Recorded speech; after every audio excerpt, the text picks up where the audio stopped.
విద్యార్థులు ఉద్యోగులు బక్కుమన్నారే ఆ రోజున 60 ఏళ్ల పోరు అగ్గిరాజుకుందే బాపు నీ దీక్షణ.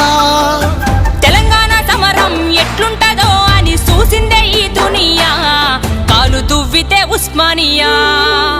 ఈ నేల నేర్చిందే నీ చేతిలోన ఓ కొత్త పోరాటము, నీ సాహసమే స్ఫూర్తి నింపింది మాలో ఈ దీక్షనే సాక్ష్యము.